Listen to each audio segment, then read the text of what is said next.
Monday evening, everyone. We are coming to you live from the beautiful city of New Orleans in Louisiana, from the United Public Radio Network at 107.7 and the UFO Paranormal Radio Network at 105.3 FM. We are on Roku, we are on Rumble, Tumblr. I'm not sure. Rumble, yeah. Thank you. Rumble and Roku. Just get used to that. Facebook and YouTube. We have a new carrier for us on our network. It is Carnation. We love them. I just want you to know that I've loved Carnation since I was a little girl. I used to make my grandfather Carnation instant breakfast every morning, and it did him good. It really did. So happy to have you aboard with us, and we thank you very much. We are live tonight, and we have a really wonderful special guest for you. And I'm just going to go ahead and slam it over to Preston. Let's go. Slam it over. Okay. Thanks, Dolly. I, of course, am Preston Dennett. I'm your host. My lovely co-host is Dolly Saffron. Thank you for joining us for episode 77 of The Light Gate. So excited about our guest tonight. He's a superstar in the field. Spoke to him recently on Michelle Desrochers' show, The Outer Realm, and he filled in last minute, so huge thanks. And yeah, I'm super excited, but let's just say hi to all you folks in chat, because it's because of you we do this show. It's because of you that Monday is that much brighter for both Dolly and I hope for you guys too. So who do we have here? Looks like we've got quite a nice crowd.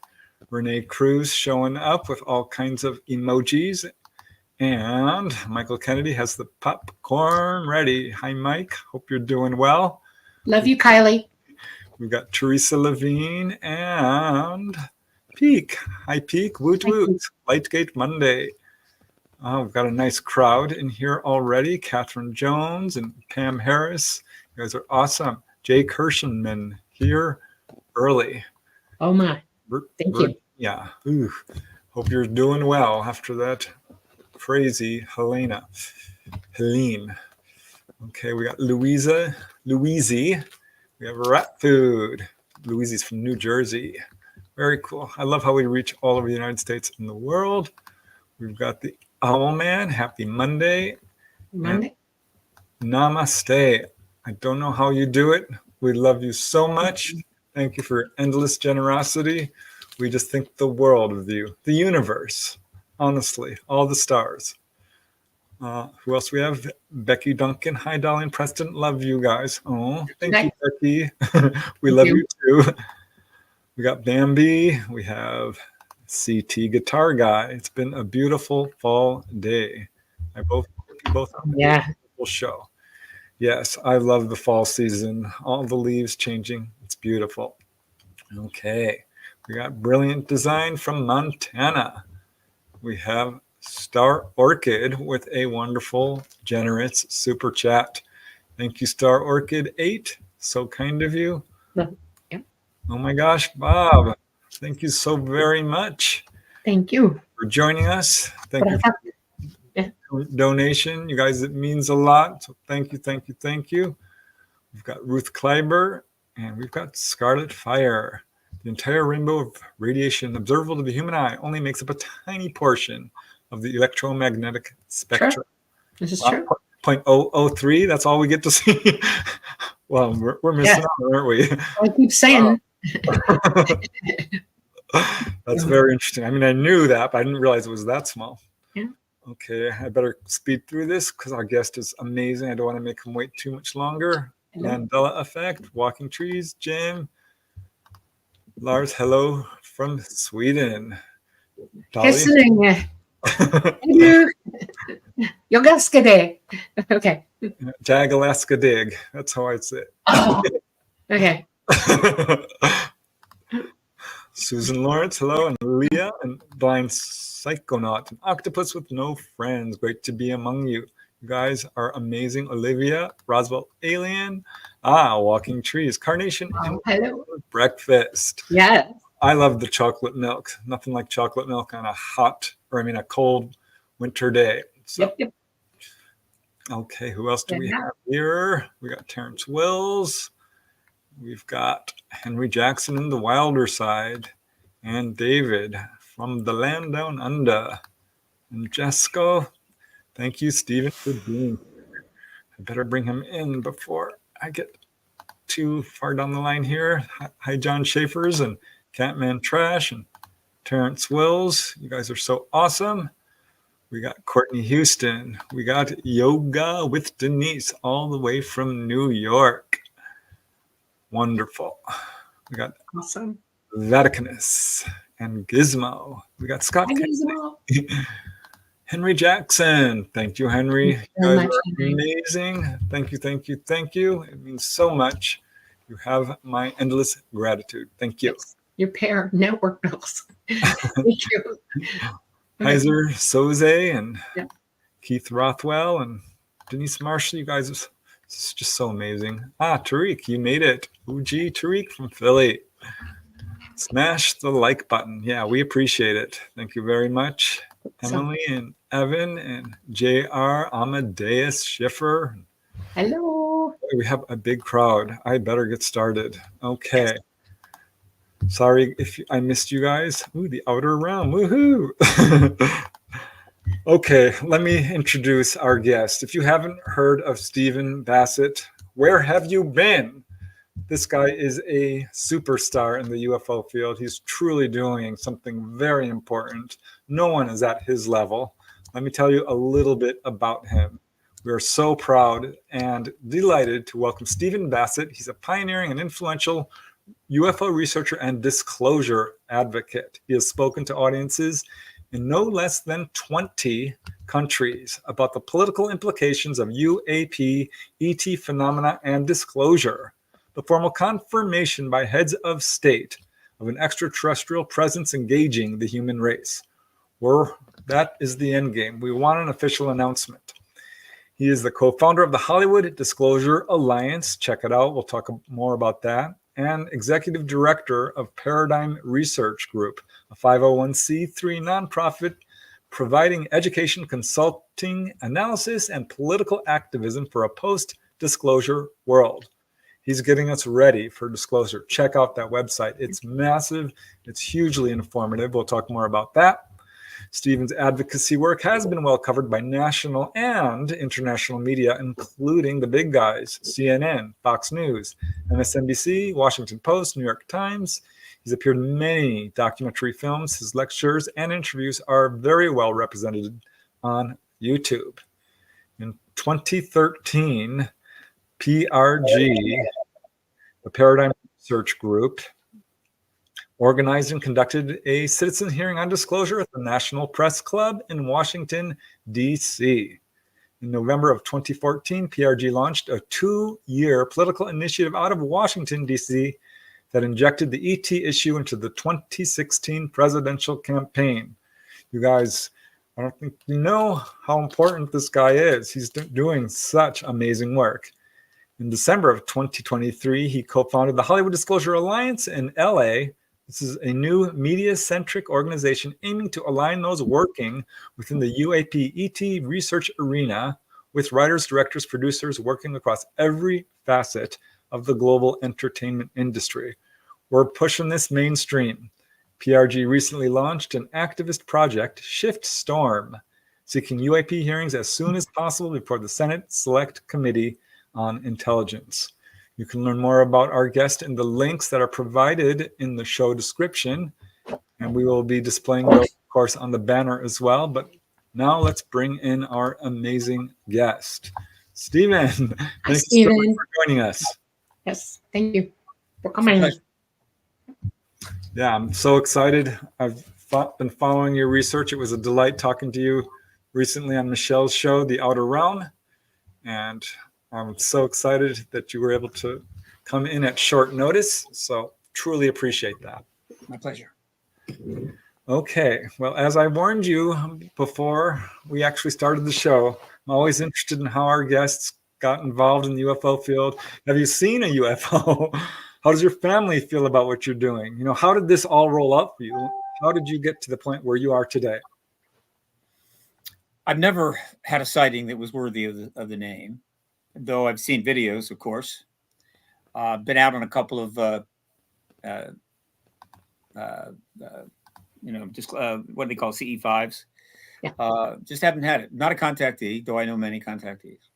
It was an intellectual thing for me and an activist thing. By the time I had gotten in my late 40s, mid to late 40s, I was really not happy with my life. I hadn't really been very good at anything, to be honest with you. Just didn't have that burning desire to get rich. I was kind of a loose ends. And I really had to come to a very serious decision around that time, 1995. And the basic decision I came to was my personality and who I was really much more about serving than making. In other words, I had spent most of my life trying to make some money, trying to have this and have that, and have these things that people expect to have a quote comfortable life and so forth, which is fine, except I was really terrible at it. And so I had to say, what am I going to do? And then I realized, wait a minute, why not just completely flip this script here? And instead of seeking those things, why don't you just serve? There are plenty of people that do that. They're life of service. We know who they are. They come in many varieties. But that one concept of to serve consistent. But how? And it was at that time that I was introducing myself to this issue. I had not engaged it. I had not joined anything. I simply had paid attention from the sidelines. I thought it was quite interesting, quite convinced it was real. Even going back to when I was a teenager, it was obvious to me, common sense. But so what? A lot of people, I think, felt that way.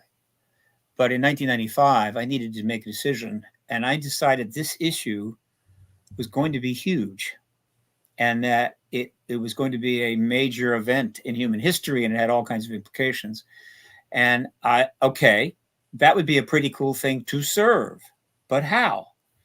And it's not complicated. Pick anything and you say, how do I serve? Well, first volunteer. Why don't you volunteer? Right away, you're serving. Now, trick is pick something cool. Pick something that has the ability to make things better. And I chose this issue, but how? And I just read John Mack's book, Abduction, Human Encounters with Aliens, which was a profound impact on me because of who he was. And the name of his organization, Program for Extraordinary Experience Research, was in the back along with an address and a phone number. And so I said, well, I'll volunteer there. Somehow I was able to convince them to let me do that.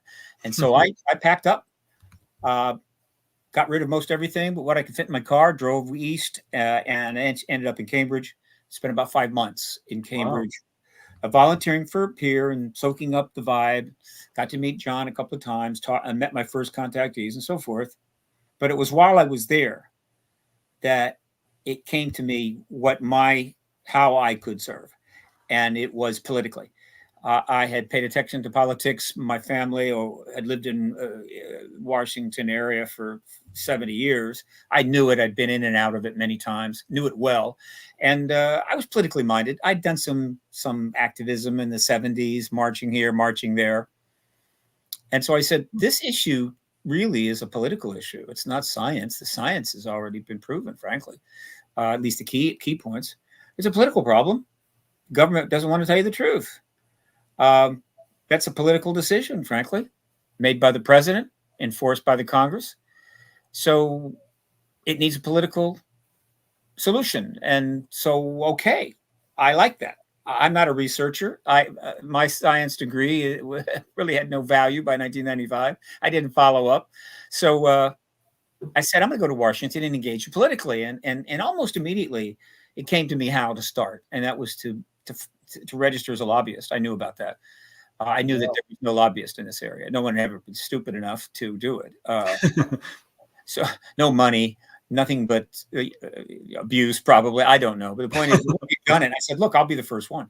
And by being the first one, I will attract attention. And that's exactly what happened. Eventually, the Washington Post noticed, who is this dude and why is he crazy enough to register as a lobbyist on extraterrestrial presence and sequestered technology? So they sent out a very fine reporter named Siegel who did an extensive article with a big, huge photo. I might be able to fish it up for you later. And planted that baby on the front page. I mean, the almost the entire front page of the news section of the Washington Post, which is the second most important page in the paper. They didn't know it, but they launched my career right then. And after that, I got awareness and started to try to do things. I'd started with no money and was never able to raise a great deal of money, though I hope to improve on that. But I was operating lean and mean. I had some of the key qualities I had to be able to do what I did was register as a lobbyist. Was one, I had a free place to stay. Two, no family, no wife, no kids, no dog, no cat. Had to eat both of them during bad times. No deals that I was involved in. No obligations. Nobody was going to be harmed if I registered as a lobbyist on this issue. So I was a free spirit, I guess you could say, and I was able to do it. And that was the beginning. And I was right, of course, that it was a political issue, and I've helped shape the politics of this issue, along with others, of course, who have had more money and probably more influence. And that's my story now in its 30th year this year. Amazing. Wow. So what was the first steps of, when you're lobbying as a lobbyist on this subject? How do you go about doing that? I mean, you just march on Washington with a sign? I mean, how do you do it? Well, let me tell you a little secret. I registered as a lobbyist, but I couldn't lobby. Okay, that's a really good answer. I like that answer. Why? It was like putting a flag in, right? Okay. I planted a flag. I said, this issue is important. Why doesn't it have a lobbyist? Well, we knew why, because you couldn't get paid, and nobody was going to listen to you. Nobody was going to meet with you, by and large, unless you had lots of money, which you can walk in the door and say, I was thinking about contributing to your campaign. You have a few minutes. Oh, absolutely. I had nothing. And so I couldn't lobby. I went on the Hill a few times, talked with a couple of interns. I realized this is ridiculous. That's okay. It was the flag. It was making the statement, this issue should have a lobbyist. Now it does. Make what you will. However, what I found out, because I'm really into journalism. I like journalism. I could have been a journalist. I like journalists. They're key to our democracy. I said, I don't want to lobby Congress. I want to lobby journalists. I want to lobby the Washington Post, the New York Times. I want to try to find investigative reporters. I want to lobby because if you get the media more and more to this issue, eventually the Congress learns about it. And so I have spent almost my career engaging media in every way I possibly could. I created a media archive on my site that has now got 15,000 linked articles, mainstream and print articles. You can go read them all, which tell an amazing story through the mainstream media, through basic media journalism, not fancy or fringe stuff, not paranormal. They've actually covered it substantially. They just don't push it. They don't investigate, but they cover it.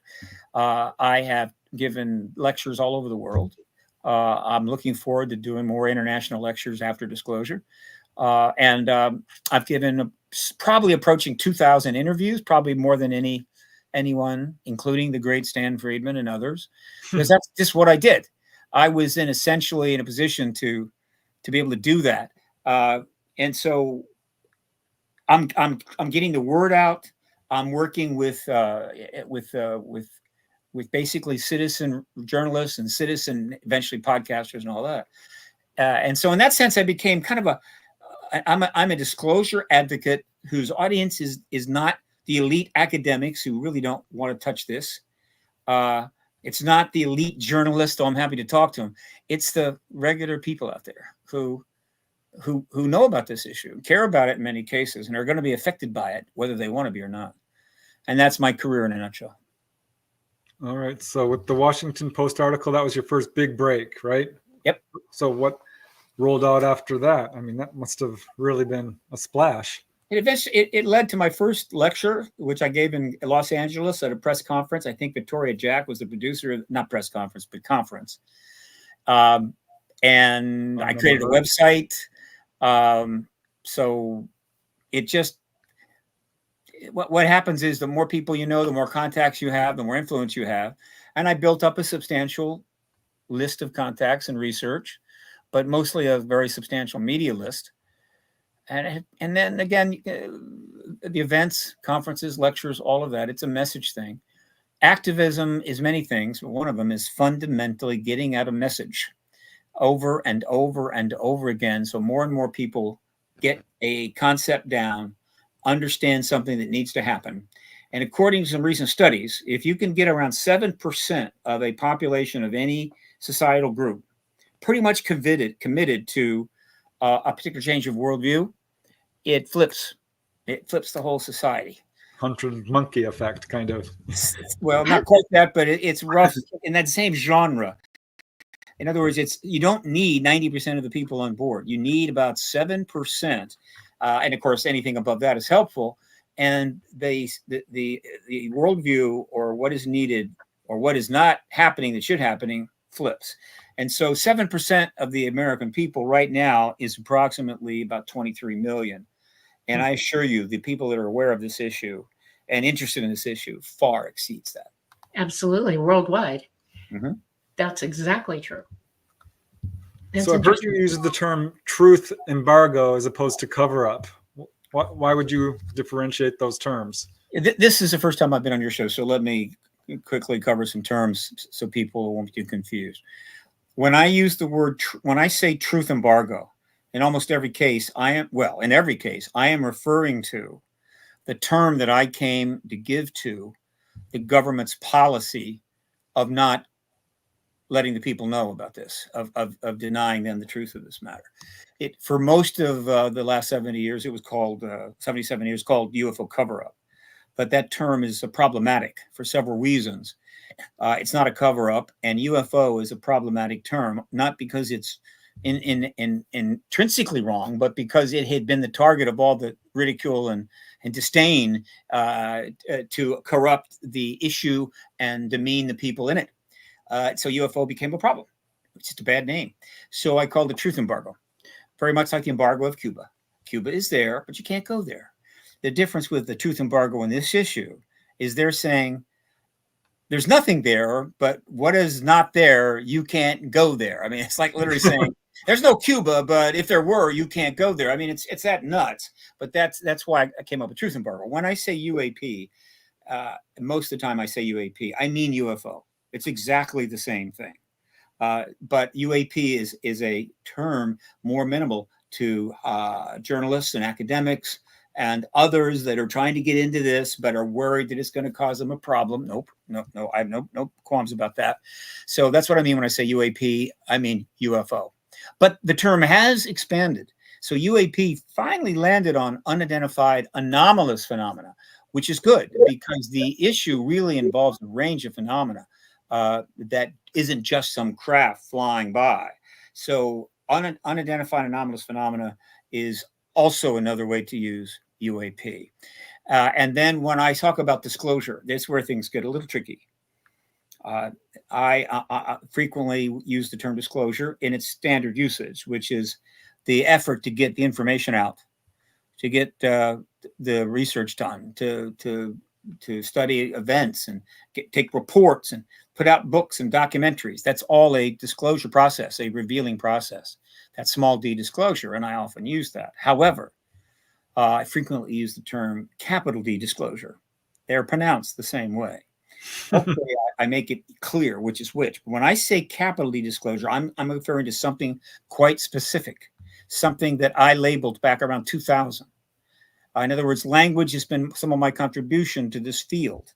Others have used the term disclosure with a small d, no question about it. But capital D disclosure, I'm afraid I'm going to have to take the TM on that one. It is an event. It is a specific moment. It is an act. An action, a moment. It is when the head of state of a nation comes forward and confirms to their entire citizenry that there's a non-human presence here. They're not alone. There is an extraterrestrial presence. Only from the head of state, not from anybody else, right? That moment is important because it changes everything and opens all the doors that we, at least unlocks all the doors we can go through. It will start with a single head of state and followed almost immediately by almost every other major head of state in the world, probably within a week or 10 days. That's capital D disclosure. So that's what I mean when I'm referring in that regard. I'm referring to that event. And so the disclosure movement comes in two parts. There is the movement to keep getting the information out. Let's hold hearings. Let's pass legislation. Let's form organizations. Let's do conferences. Let's talk to people. That's a movement. And then there's the disclosure movement, capital D, to get to where the president of the United States, hopefully first, but perhaps second or third, comes out and tells us formally, I can confirm to you now, we have non-human intelligence engaging us. May use the word extraterrestrial, may indicate this from other stars. And so there are two movements going on at the same time, and I'm actively involved in both. All right. So that is basically the end game, you're saying, is just to get the president or any head of state in any country to say, yes, this is real. Formally confirm it. And by the way, almost certainly that's not going to be a capricious event. It's not going to be, oh, gee, I think I'll just come out and say this. No, there's a lot of things that have to happen that make it possible, which is also very much important and part of, quote, the capital D disclosure movement. And that's happening right now in the United States. And so the combination of all that leads up to that announcement, plus the announcement itself, which is the ultimate disclosure, capital D, is what has to happen if we're going to move into the post-disclosure world. And we can't get there too quickly. I have a question. Yes. You've spoken to experiencers. Have you spoken to anybody in any official capacity behind the scenes at all, within the government structures? I understand. The nature of my work, the way I have approached this is I've kind of put myself on the front line so I can kind of see what's going on, but I'm not behind the lines, right? I'm not somebody that goes on the, inside the lines of the other side and is, cruising around and spying or whatever, talking to people on the field, gathering information. That's the kind of thing that investigative journalists do. That's the kind of thing that some activists can do. But I haven't done that. I've had some contact with some people that are not necessarily out front, but really nothing significant. Now, I get reports back from some colleagues who are behind the lines, all right, behind the front line and kind of dealing with that stuff. But I've kind of stayed in that position. There are advantages to being in that position as opposed to being behind the lines. There's disadvantages as well, but that's my position. So I haven't had any meetings in a garage in Roslyn with some whistleblower or anything like that. I don't get calls in the middle of the night. I do have some people occasionally get in touch. They have information, but I'm not the one they call. George Knapp maybe, and others. Linda Moulton House, she gets, I think, those calls, but I don't. Okay. Well, that leads me into this next question, and that would be, what is your opinion of why they aren't disclosing? Have you any inkling of that? Oh, I have plenty of thoughts about it. That's for sure. I mean, in 30 years, you're going to develop some strong opinions. And I'm happy to share them, but I think your audience needs to understand that one of the roles that I have is to try, again, as a populist advocate and activist, is to try to give people an understanding of what's going on. Because you don't know what's going on. Why should you care? Why should you sign up? Why should you donate any money? Why should you join an organization? But have you gone into any of the disclosure meetings with other people who are interested in disclosure, like any of the congressional meetings like that? Well, there have been none virtually until recently. There were virtually none of those. I was, I missed the hearings in '66 and '68 because I was, just too young. I was in the room for the Grush hearing in front of the House subcommittee. And I intend to be in any other rooms, and I'm prepared to do whatever it takes, short of felonies, to ensure that. Don't do that. Yeah. No. But again, I go to I'm involved in events in this field. I'm involved in conferences all the time, and so forth. I've never joined an organization that was intentional. I did not want to anybody to feel that my activism was in any way favoring this organization over that organization, or that I'm carrying the agenda. And so I've been a freelancer in that regard. Okay.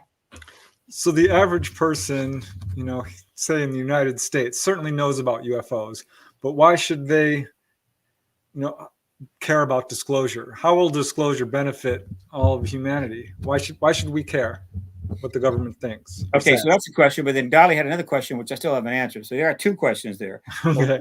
Why are they keeping this embargo, and why should we care? They're just trivial questions, which I can easily spend 5 hours on without breath. I'm not going to do that. But the point I was trying to make before I naturally went off the rails, which I do all the time, is that my job is to try to explain this. However, you see, this that we're talking about, the government has gone to enormous lengths to ensure that we don't have that information, has even thrown disinformation into the bucket, has intimidated people. In other words, it's done everything it can to keep this story from hitting the big screen, right? And so it's like there are X number of dots that you need to connect to understand what has happened historically and currently, but the government has hidden the majority of those dots, right?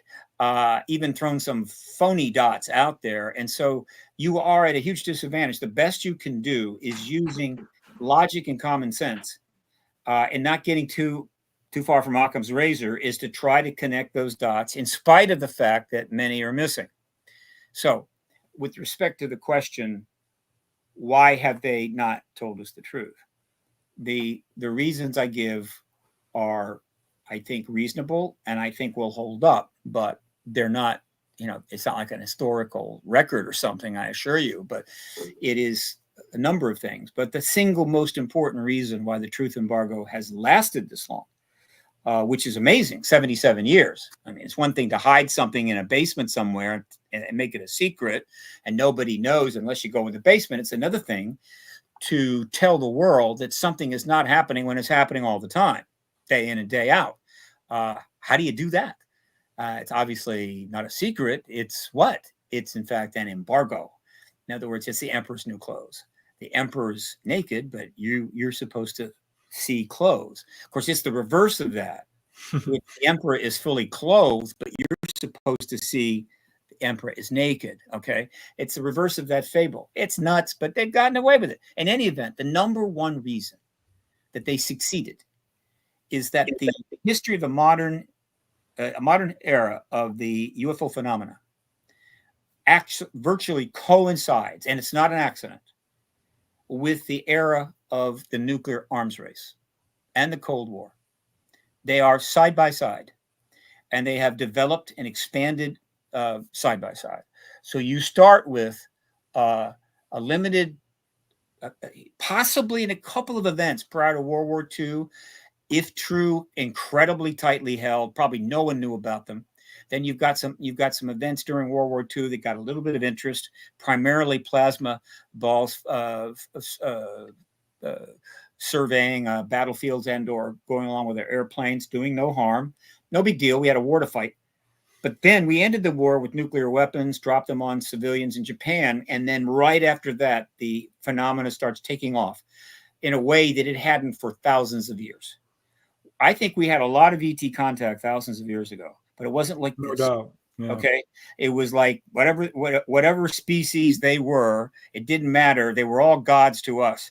And so they could come down, do whatever the hell they want. There's no TV, there's no internet, there's no, that nothing was going to, be documented going forward pretty much. And they came and went. So if you're an ET anywhere in the near galaxy and you wanted to feel like a god, you just headed to the earth for a little god time. And that was kind of what was going on then. And then it just stops. I don't know exactly when, but let's just say after Christ, after the era of Christ, after the end of the Roman Empire, hardly anything is happening.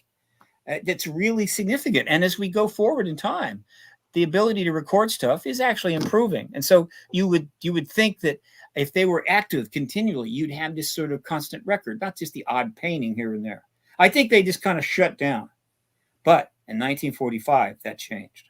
And so from that point forward, the nuclear arms race and the threat of nuclear annihilation has continued to grow every single year.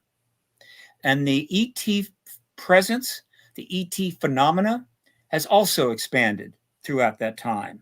And it is that reason why the truth embargo was fundamentally going to be maintained, because the defense and technological implications of that ET presence was in the minds of all of those in every country, particularly major countries and nuclear countries, who were, quote, playing the nuclear arms race game. It was a major problem. And from their point of view, it had to be embargoed. It could not become a thing. It had to be contained. And it wasn't evil or sinister. I think that most of the decision makers, starting right in the late 40s, all the way up even to recently, viewed the potential for this thing becoming a worldwide known phenomena as a risk to creating a nuclear war. And obviously that is a very powerful motivation to keep it going, keep the truth embargo going, maintain the secrecy, all the intelligence and everything else. And so the truth, that is not the only reason, but the nuclear arms race is the number one basis by which, whenever it was brought up in a meeting, is it time to tell the people? The answer is going to be not yet. All right, that makes sense. I've always felt that, to some extent, the cover-up is just due to, that's the policy they adopted very early on. One. Yeah. Another is, greed, power, control of the whole narrative. I hear that. I'm a little more generous there. There's always been greed and power. It's always been there, right? I mean, that didn't get invented because the ET showed up. And so elements of that certainly are there. But I don't think there's enough appreciation by the general public that have become pretty much, how would you say, numb to the fact that they could be gone tomorrow, that everything that they consider important and valuable would be gone and turned into radioactive mist. They just have numbed themselves to that, because you can't think about that day in and day out. That's my job. All right. And so because they've numbed themselves to it, they have disconnected. And so it's hard for them to get what I just said, which is that if you are a decision maker, if you're a President Clinton, Clinton, going back to Truman, Eisenhower, if you are Hillenkotter, if you are Dulles, if you are any of the major players, Winston Churchill, from that era, right? It was for them a serious problem that this phenomena was now obviously manifesting. They couldn't stop it. There's nothing they could do. And the technology was clearly revolutionary. They had crash vehicles early on. They could not confirm one way or the other if other major nations had crash vehicles, which meant there was a potential for a extraterrestrial technology weaponization race. These are the things they were facing. And as defenders of the country, I have to grant them a considerable amount of leeway there. And so I believe that is where the emphasis should be. In other words, a little more respect for what they had to deal with back then. In other words, try not to get into presentism, as it's presently called, where you try to judge what people did 77 years ago based on what we know now. That's not the way. The world doesn't work that way. And so I try not to go there. One of the things that I was taught on both sides of this is to know all that is knowable and then proceed. And being a military brat and a daughter of a military person who worked in the government and worked most of his life in the government, I've learned three things. One is they hide things because they are in control and they don't want to give their, quote, enemies their technology. Yeah. That's kind of funny now because everybody's developing this technology. And unless we ask all the questions up front and dot our I's and cross our T's and answer all of those questions about this situation from both sides of the perspective, there's no way we are going to totally understand anything, because right now we are in anarchy on this planet worldwide. And you have to take those facts into effect. One of the things that is noticeable, yes, they positively showed up more often when nuclear age started, because they were very concerned about our nuclear capabilities and what we were going to stupidly do to ourselves with them. This is an advanced race. And yes, they have got their craft and they bloody well know how they drive them, operate them, and what energy forms they're using. And it is so advanced, they know that nuclear isn't something that we should be playing around with. We've been warned against it. It's a weaponized killing thing. Mm-hmm. And there's no excuse for that, none. And ET does feel that way about it. I have personal information about that. And until we ask ourselves, what are we doing here? Who are we serving? You serve us as well as them when you go to lobby for us for disclosure. And I want you to understand that when you serve only one thing and not weigh both sides of it, you're asking for someone to use you at that point. And I'm concerned a little bit by what you're saying to us now, because the government could very well start using your rhetoric in their favor, and they will. And they probably are starting to now, because I'm hearing bits and pieces of, national security promise. Okay. Yeah. ATIP, all those guys, and UAP is the government's words, not yours or anybody else's. It was planned into our rhetoric so that you would use it and you would help keep disclosure a problem. When you use smoke and mirrors or plausible deniability as your game board, you can do anything you want. And if you have no question in your mind that disclosure would only bring you problems, because once the American people or worldwide people understood what this was really all about and all the implications of it and everything that is involved, they would understand two things, rapidly understand them. They've been withholding the truth about everything. And that is a fault of theirs. Yeah. And that makes them culpable liars. And not with our best interests in mind.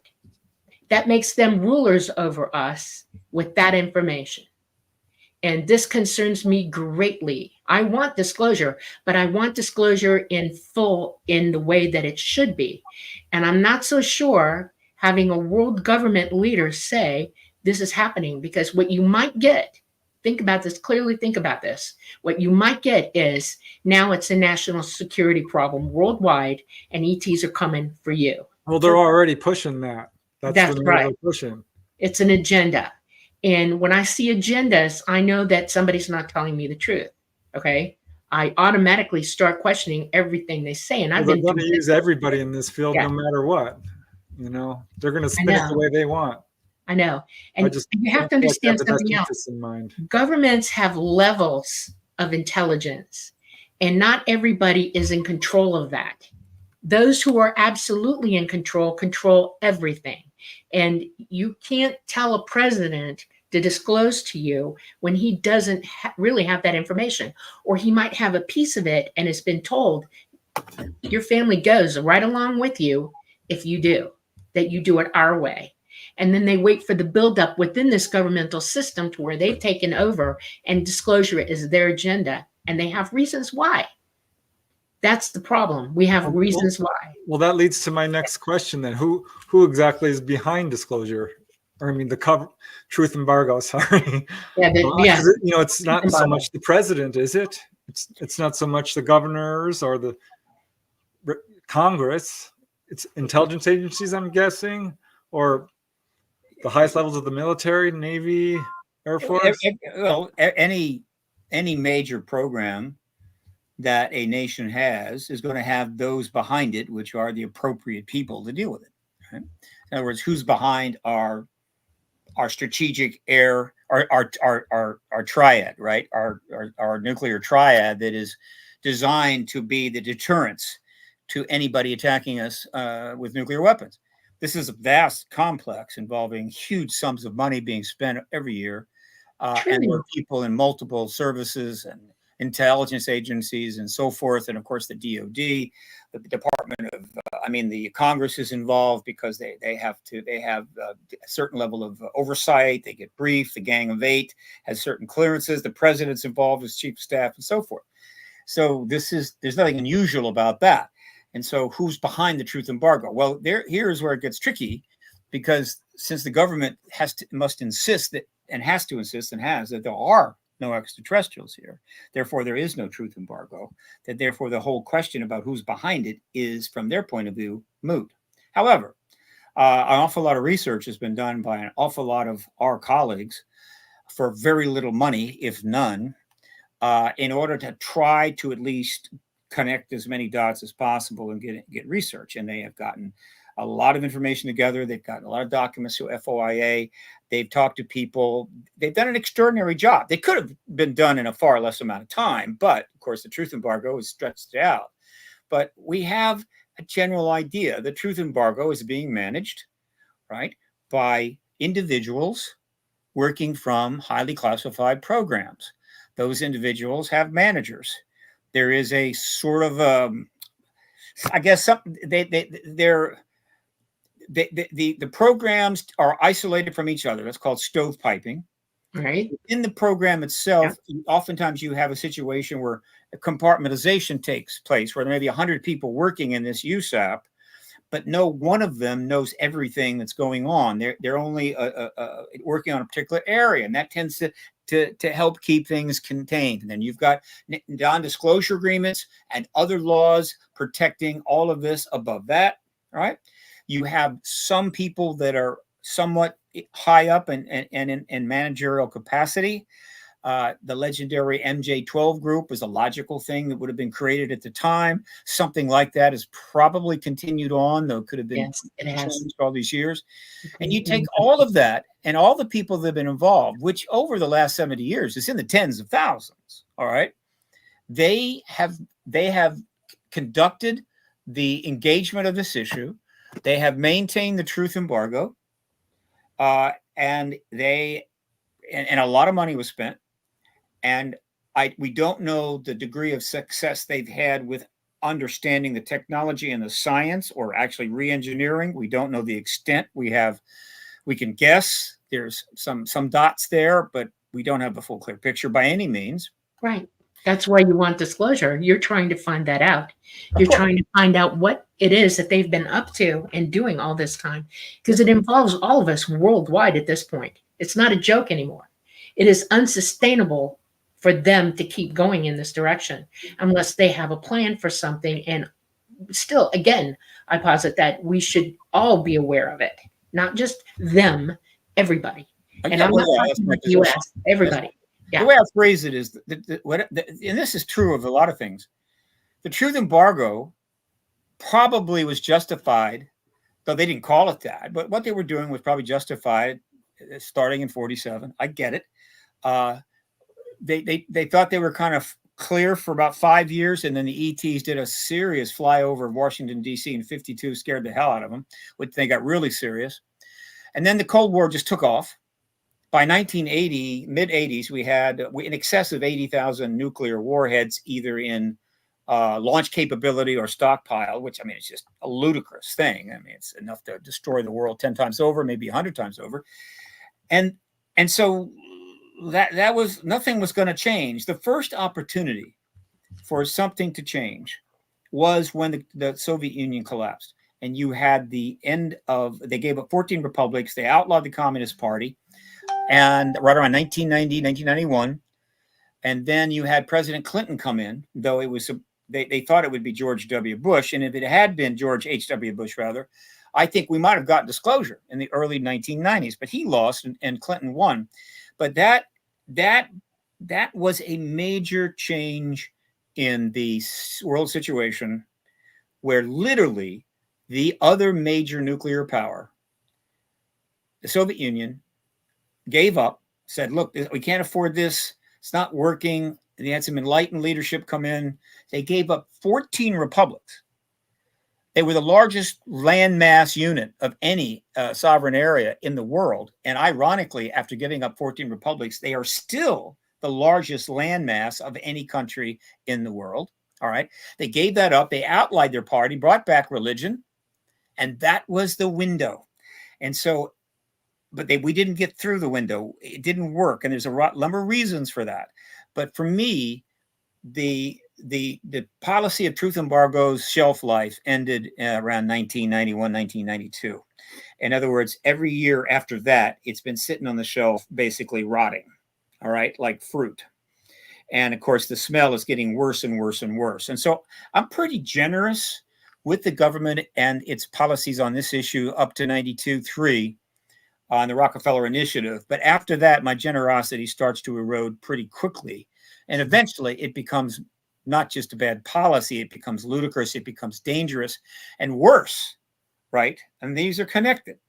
There's this incredible connection between the arms race, the domestic, I mean, the foreign policies, the UN, the ET presence, and it's very complicated. All I know is that we didn't get the truth embargo. We didn't end the truth embargo under Clinton, which we could have, or maybe even under HW, though Gore would have been a better choice for that. And before you know it, the nuclear arms race comes back. Nuclear nonproliferation stops. Nuclear weapons reduction stops. Nuclear weapons advancement starts getting into place. The U.S. gets caught doing antimatter research, which they quickly hid but are still doing, which is the most dangerous technology. Actually, antimatter, I can clue you into that and give you information that you don't have. You ready? Feel free, please. CERN created 7 and then 11 molecules, proton molecules of antimatter in a containment field. Right. It did not hold. It went. And we all know scientifically that antimatter can't exist in our third dimension universe because we cancel it out the second it happens.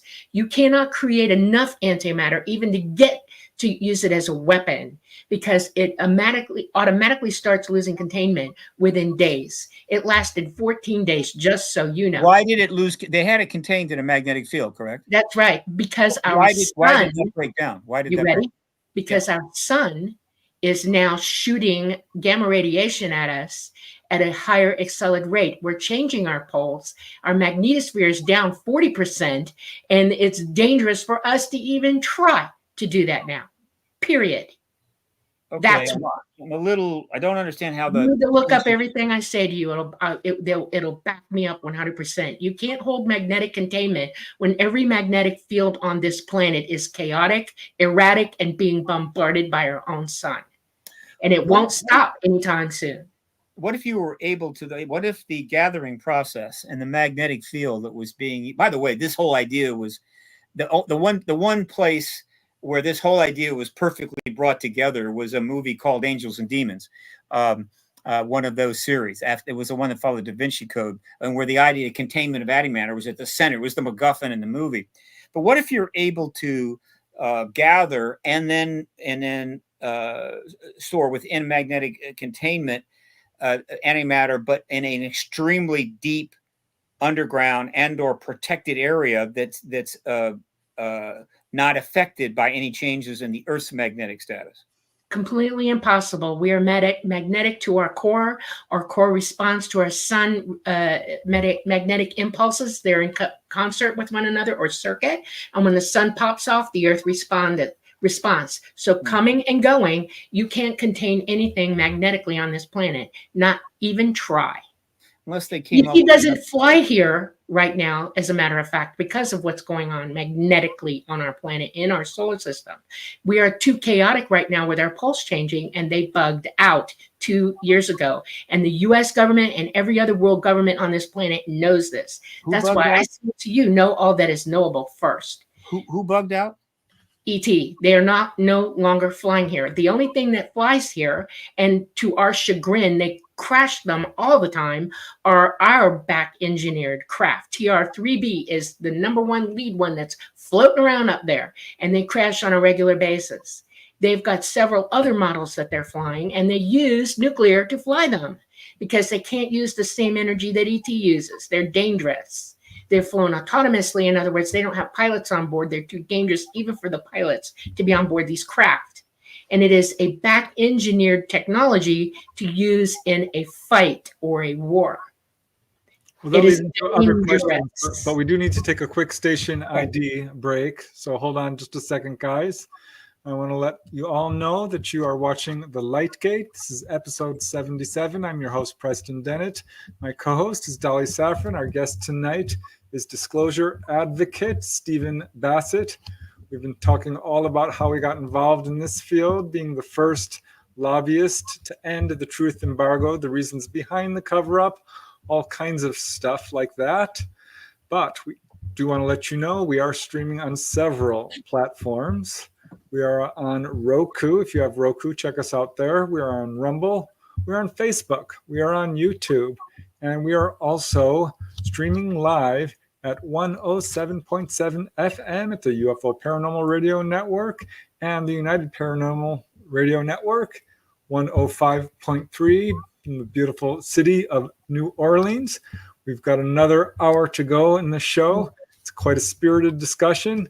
Keep your questions coming because we'll get to them as the show begins to wind up. Some good questions for you, Steve. I hope that that's all right to bring them out at some point. Sure.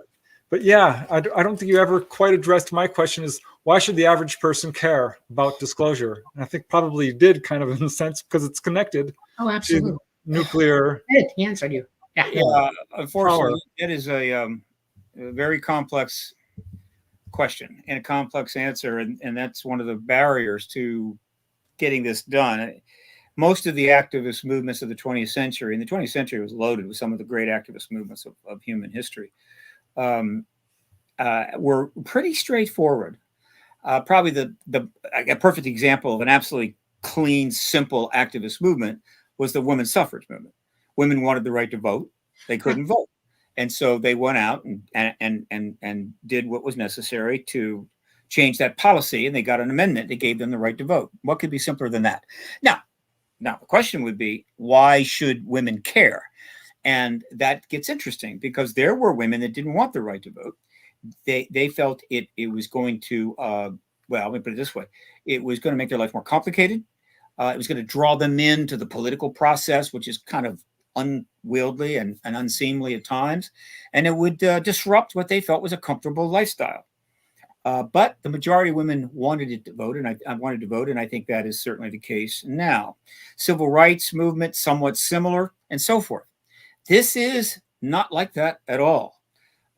Why should the average person care that the government of the United States and other governments finally end this, increasingly ludicrous policy of denying the obvious, all right, and not letting us know this?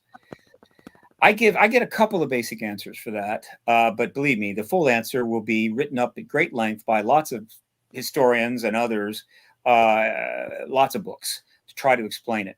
But there are two fundamental reasons that come to mind. And probably the most important is this, and it gets back to what Dolly was saying earlier. At the beginning of World War I, there was 1.2 billion people on this planet. Plenty of space for everybody, though the technological levels were less, and so resources a little more difficult to get to, but overall 1.2 billion people. The beginning of World War II, it was about 2 billion people, maybe 2.2, beginning of World War II.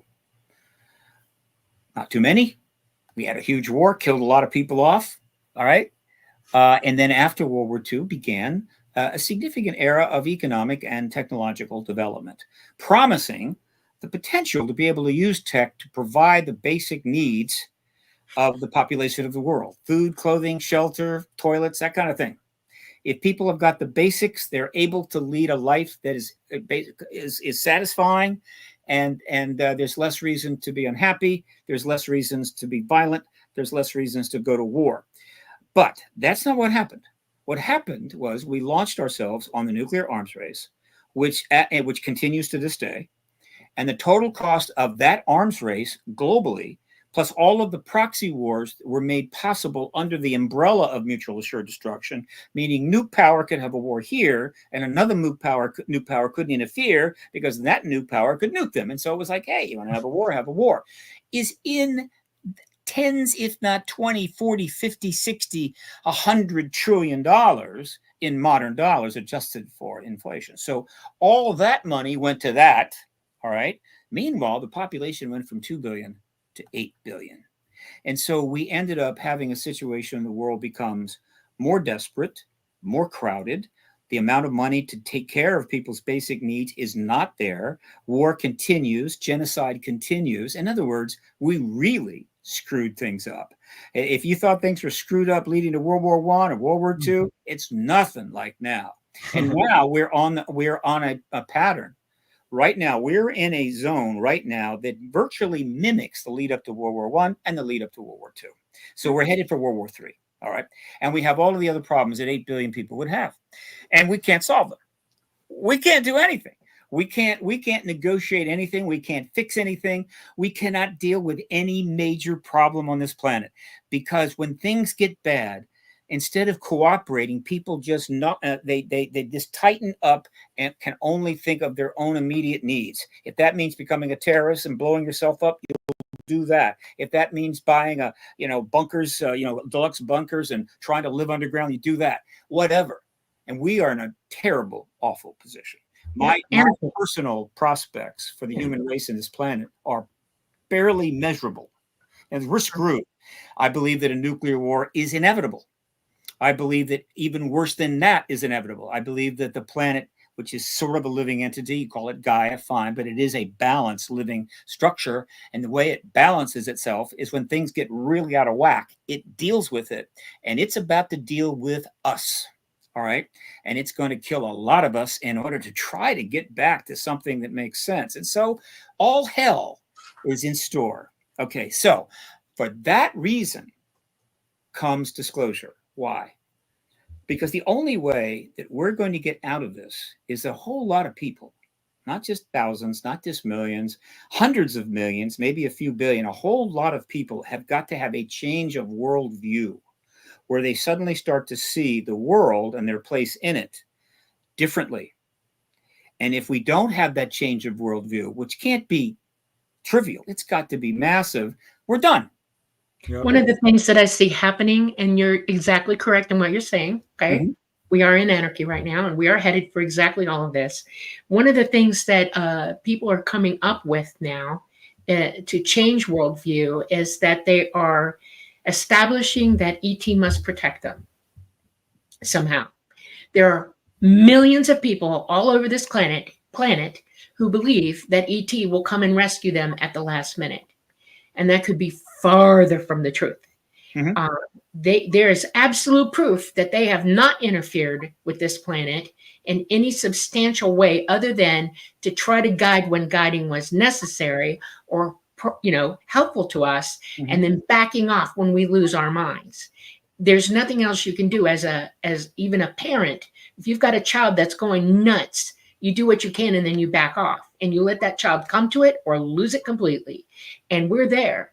And we all need, one of the things that I want to say to you is that this is the result of lying by omission to us and everybody else. When you compartmentalize an entire let's count. Since 1950, we have multiple generations who have been lied to, compartmentalized, trained wrong, dumbed down, starved, and hit with unbelievable terror and tragedy, okay? So these people aren't really thinking clearly to begin with. Now we've got a planet and a solar system that's in flux. It's not just our planet that's changing its poles. Every single planet in our solar system is changing its poles. Our sun is changing its poles. It is serious stuff that happens every 12,000 years. This is known empirical truth, data. They know this. They have evidence of it going all the way back hundreds of thousands of years, and they know this is really happening. We have biblical data on it. It's a serious event coming at us. Instead of helping us all get ready for it and working together in truth, peace, and helping one another and serving one another, as you're trying to do right now, we have gone straight into anarchy, and there's every evidence that they're planning the demise of at least good 3/4 of this planet. 1% might survive it if they're lucky, okay? That's what's going to happen. Those are the real numbers when you talk about nuclear events. I'll give you one further.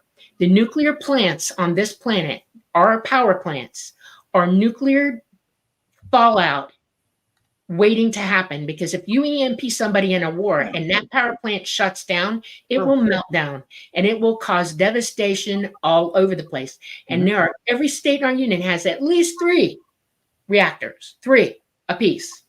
Now, you got to know that we're not that stupid. We know that they know this. You can't be a scientist and not know the science and not know what you're doing when you do it. And yet they did it anyway. Ask yourself why. What is the purpose of all of this? What I would like to see in Disclosure is that we walk on them, period. Everybody just open up. ET's been trying to talk to people for years. They're coming here over and over and over again. Hasn't been to cause wars, hasn't been to scare people. It's been to show themselves and say, you know, you got issues, you need to pay attention. You know? So what can the average person do to help move this forward? Let us join with you. Well, the average person, well, you sort of moved on. The average person, the vast majority of the average person are not going to do anything, and they don't need to do anything. But there are plenty of people that do need to do something. I want to get back to an important point there. Okay. When I talk about worldview, I'm not talking about speculative worldview.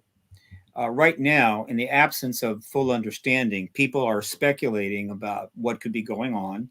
And that is a effect on their worldview. I mean, it's like, you know, a speculation, a concern, a paranoia. That's kind of part of your worldview. That's not a particularly constructive thing, right?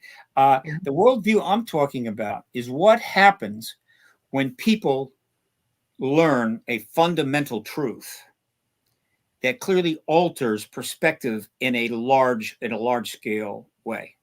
So disclosure, which in itself is a fundamental, simple truth. We're not alone. Guess what?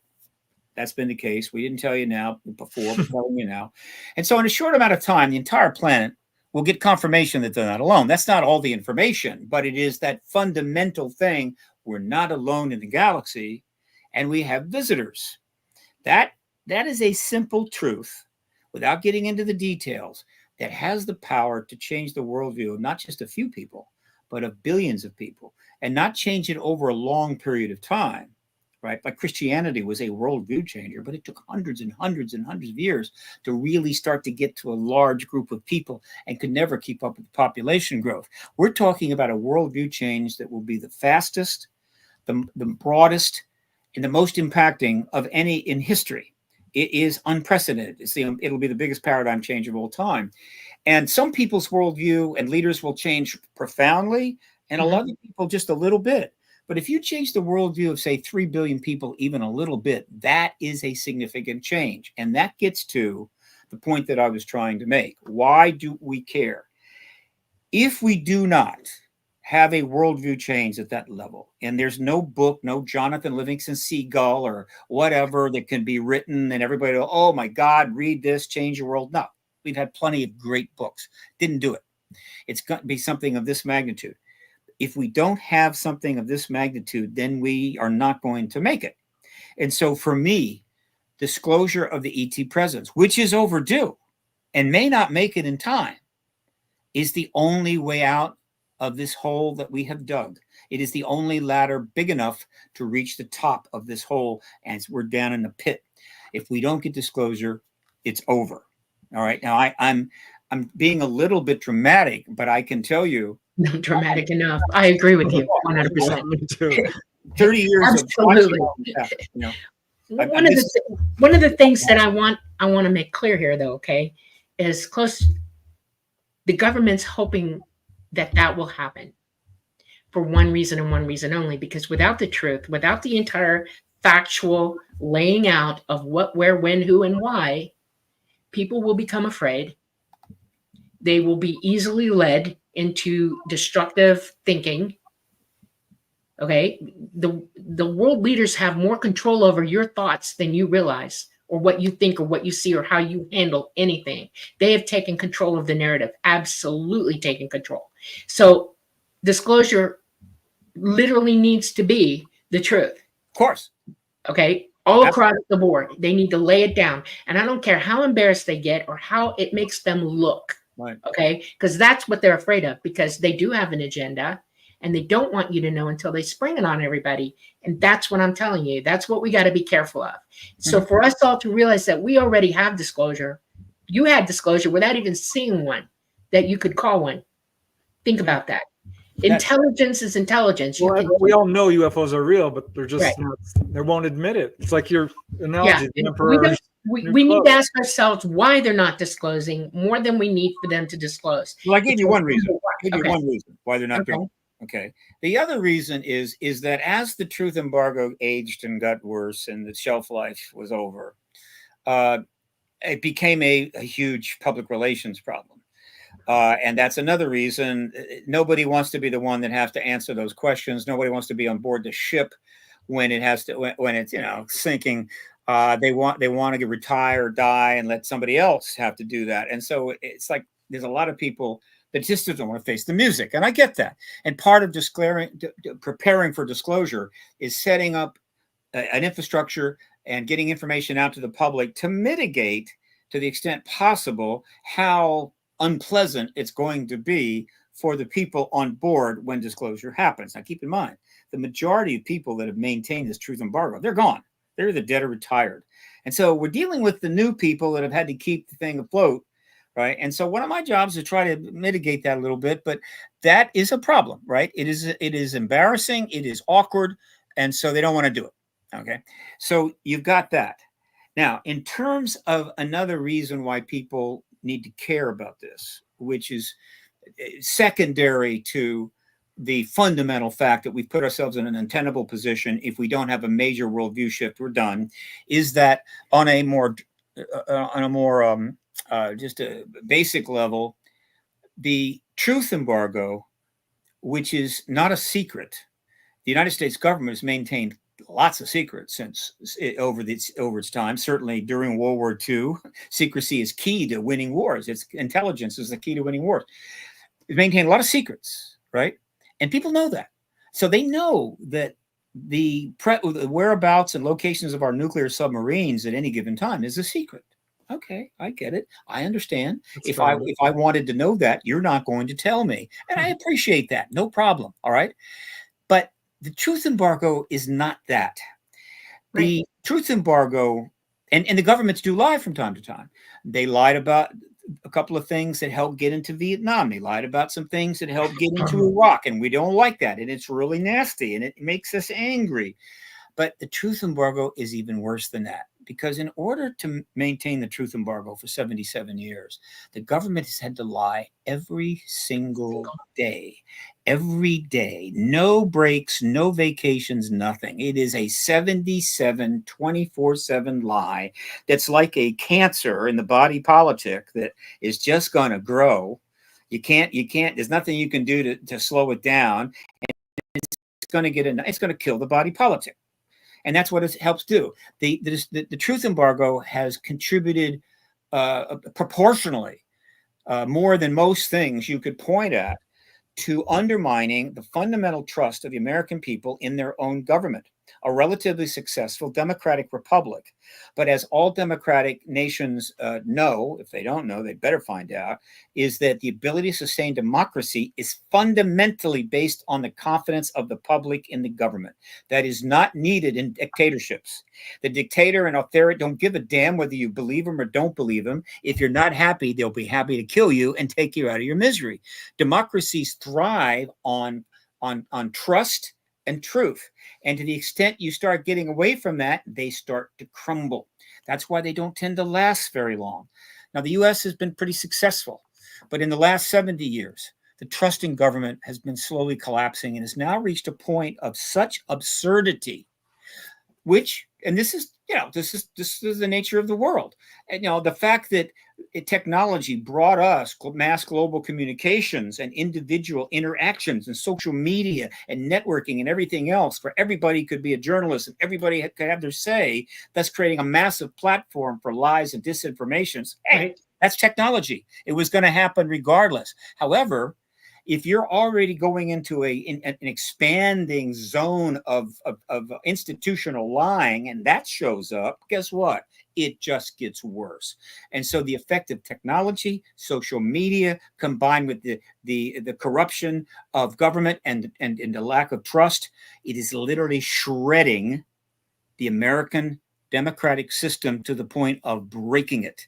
And so how do you get out of that? Well, yeah, you can take the phone away from kids at school. You can limit your online time, but you need something really big that sends a message to everybody in this country that we, as your servants, would like to get back in the truth business. We would like you to trust us again, not because we've learned to lie better, but because we really want to start telling you the truth.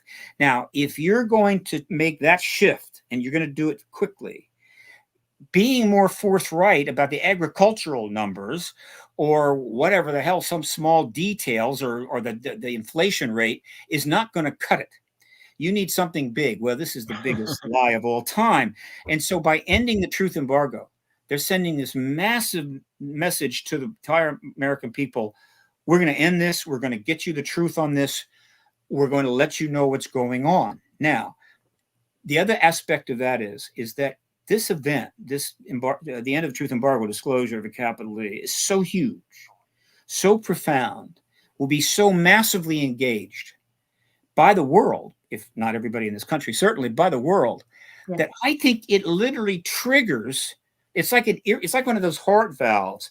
Once you go through that valve, you can't back up. And I think that after the truth embargo ends, we're going to go into the truth business. And it's almost become the thing to do. In other words, first of all, I would love that. Ending that lie, the focus worldwide on the issue and everybody connected to it, which is pretty much every national security structure in the world, is going to be like electron microscopes. Everybody is focused on the next thing you're going to say. And so anybody that walks out in the Department of Defense briefing room or the White House briefing room in order to mitigate the post-disclosure hiccups that are happening wants to throw a bold-faced lie out there in order to make it easier. That thing is going to be literally taken. It's going to be shredded and by the internet and rammed back down their throat. And so if they have any wisdom at all, they're going to tell nothing but the truth. I hope so. All the time. You know, there's a way to know the truth. You realize this, right? Of every day, every person on this planet, there's a way to know the truth. Psychic-ability? Yes. And that's what ET promotes. Every experiencer you've ever talked to, I guarantee you, has had that message in their mouth. We need to wake up. We need to experience our abilities because you can't hear the truth the way we are right now. Yeah, look, education reduction and the collapse of education systems makes it harder to know the truth. But so it's not so simple. But the U.S. government, a nation, hopefully ours, is going to be the leader to end this embargo. All the other nations will follow. Now, the autocracies like Russia, like China, North Korea, they're not going to suddenly get in the truth business. Believe me. However, if it benefits them, they will. But they're trying. Yeah, all the other governments in the world right now have the same exact problem we do. You think they don't, but they do. If you sit down and go there and you look at what's happening to them, every problem we have right now, they have also. It is not coincidental at all. And this is one of the steps leading toward worldwide rule by somebody, and planning a worldwide war is that way to go. When World War II happened, that was the way they were trying to go, but it didn't work. Everybody got smarter than that. But now we've been dumbed down for many, many, many years. Yeah. And we have technology against us, and people running that technology are going to make it really difficult on everybody. That's why each individual needs to hear the truth. Period. I think what we honestly need to do is make it to our own government's benefit to tell the truth. Then they'll do it. If it helps them, they will be motivated. But here's my question before we get to some of the questions in chat is how hopeful are you of success? You know, as Leah asking, will this happen in time to save us? How close do you think we are to getting, you know, your end game of a head of state saying it's real? Very close. Remarkably close. I can spend hours talking about that, but 77 years on, we're on the 2-yard line.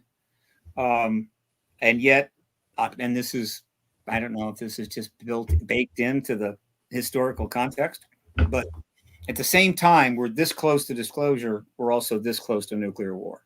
That's right. The closest we've ever been. 90 seconds to midnight doomsday.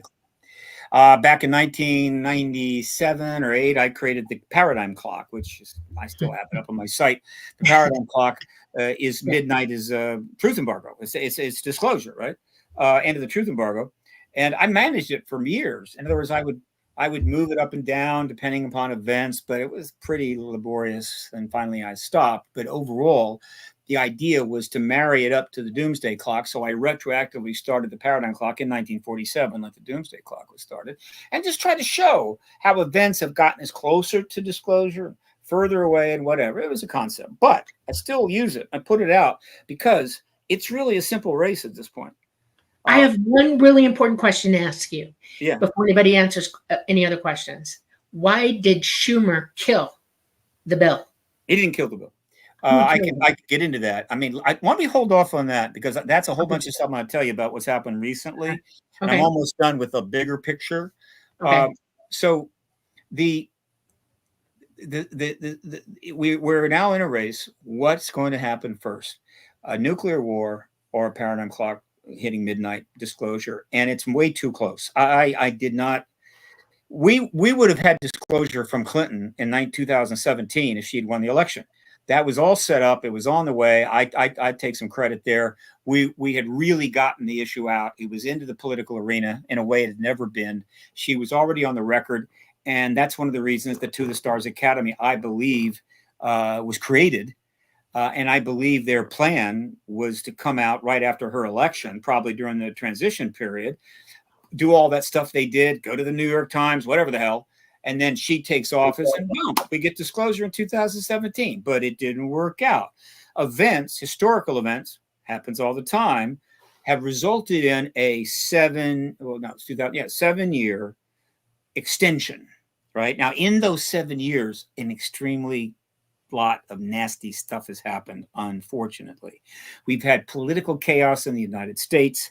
We have had, obviously, a worldwide pandemic, which puts huge stress on every country, poor or rich, causing all kinds of disruptions. You had a war, of course, break out in Ukraine.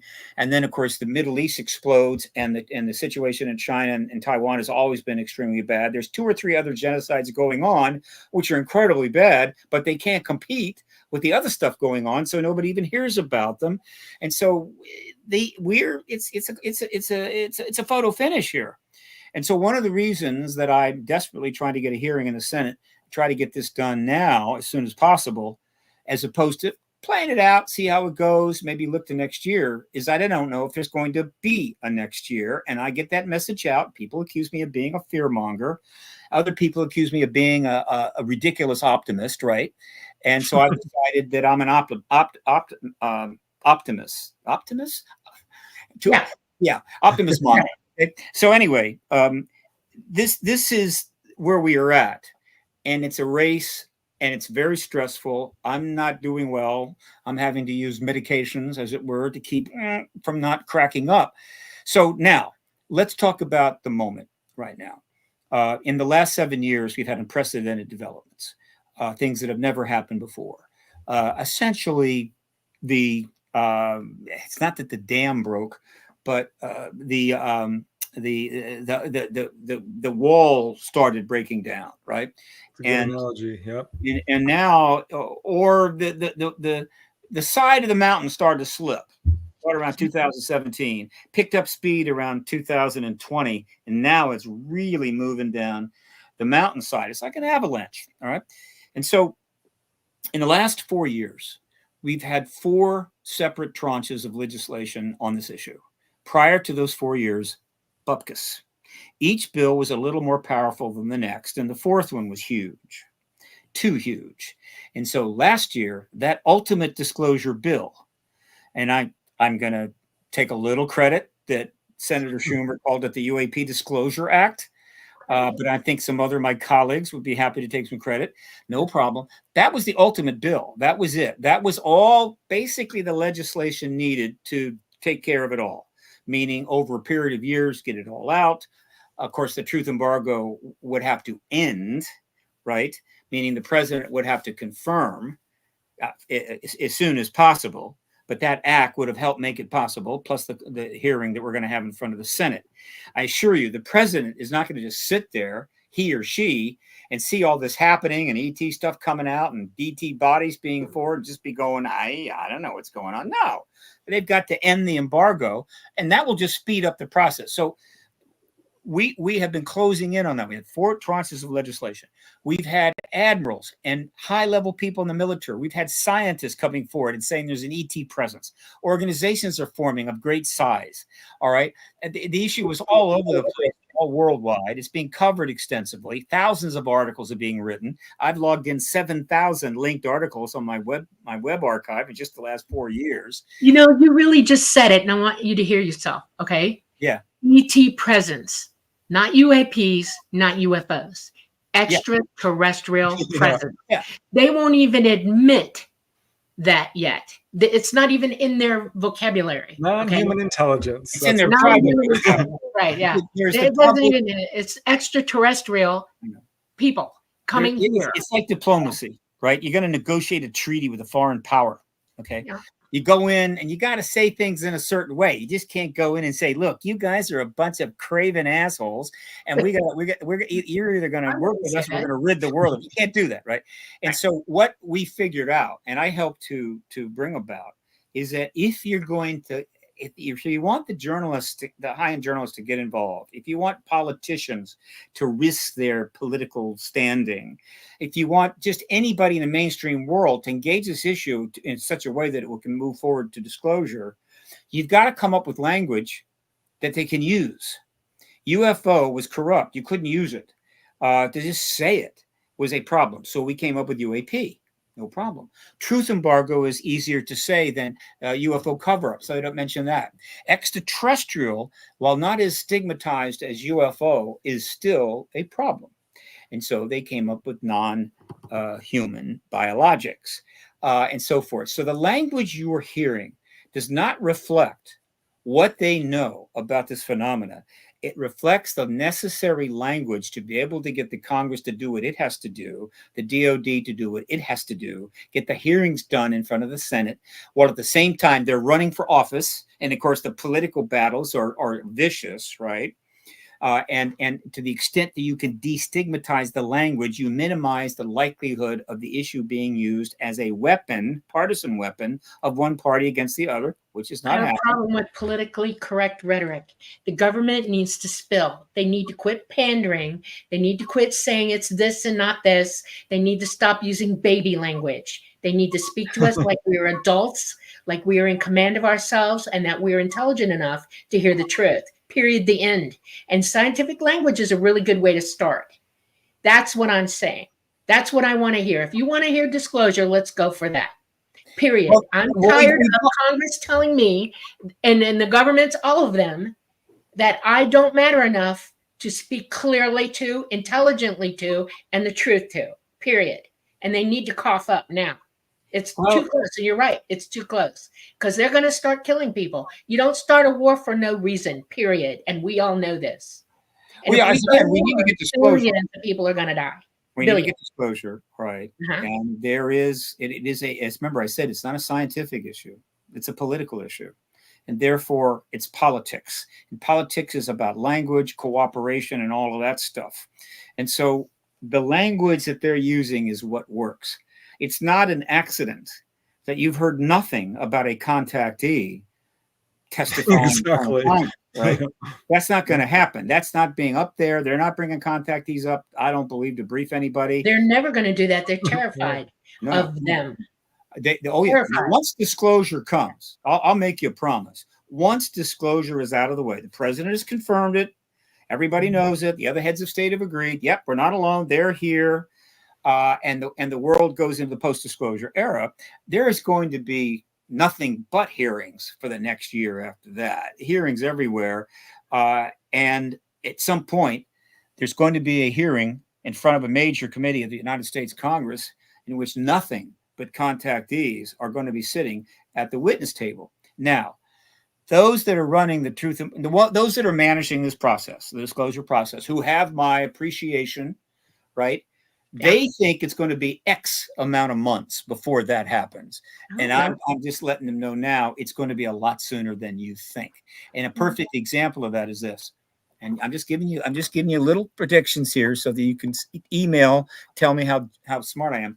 Is that the hearings will happen in the Senate. Warner is the key there. I hope he holds them between the election and the inauguration, or even before the new Congress takes over. In other words, the end of November. In December, anytime end of November, December. If we get those hearings, that's it. The president can do it. It'll end up being Biden. So what? He's leaving office, but he'll get the legacy on the way out the door. The point is, those hearings will ultimately set up the president to disclose. So let's say Biden comes out and discloses. Okay, there's extraterrestrials here. I watched the hearing. I'm convinced. My top people are convinced. Boom. Every journalist within, 500 miles of Washington is heading for Washington. Every bureau chief is going to be crowding every briefing room that makes sense in this town, packed, literally out the doors, ready to ask all the questions. Right? What do you think the first question is going to be from those people? And where are the bodies? Where are the crashed vehicles? Show them sure. now. One of the first questions is going to be questions like, okay, when can you reveal to us the location of these crashes? When are we going to actually see these vehicles, and so forth? Now, hopefully, the UAP Disclosure Act will be in place by then. And just for your edification, it's rumored now that Senator Rounds is going to drop the UAP Disclosure Act again into play after the election. Okay, so it's still possible it could get passed and signed by the end of the year. But that aside, once disclosure happens, they're going to be in there with questions, endless questions. Okay, fine. I'm going to make you a prediction.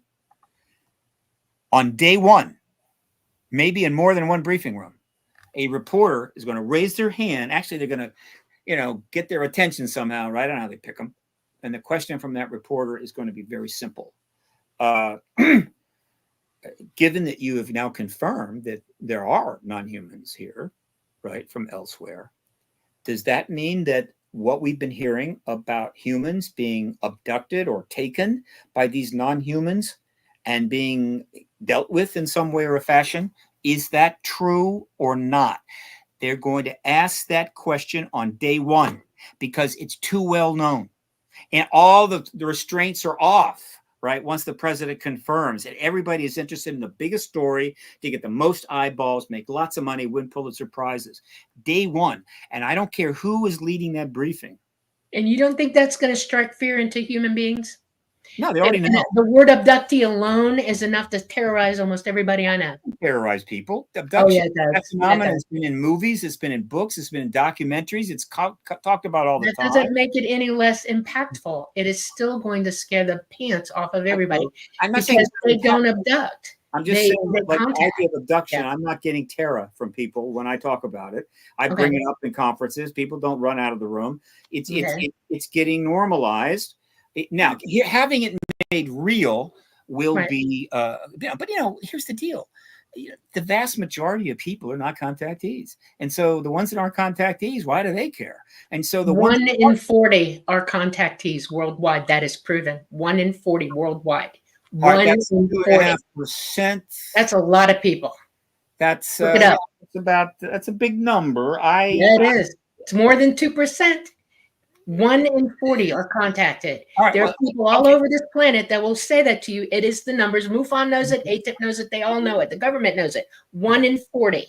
Well, that means that 39 and 40 are not contactees, so they're not going to be terrified unless they're afraid they're going to become one, right? Which is not likely. I'm just saying that you don't underestimate the ability of human beings to adapt to. Yeah, we adapt pretty well.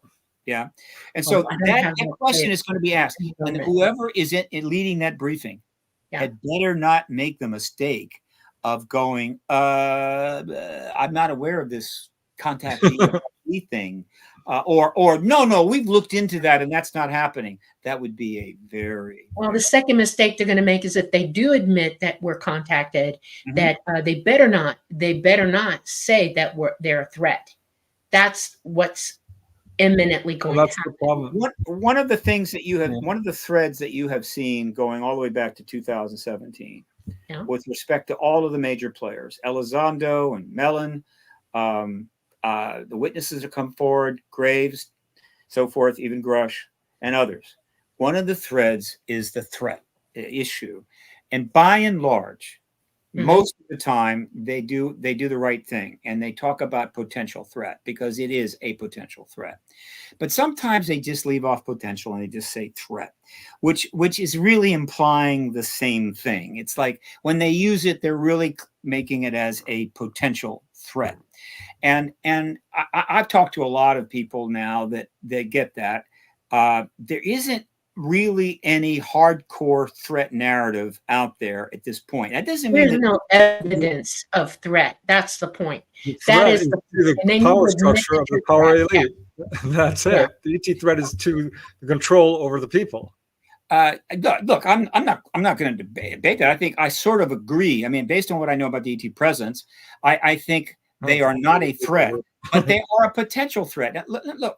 From a military standpoint, you got to. Are you more afraid of going to war right now, or are you more afraid of ET?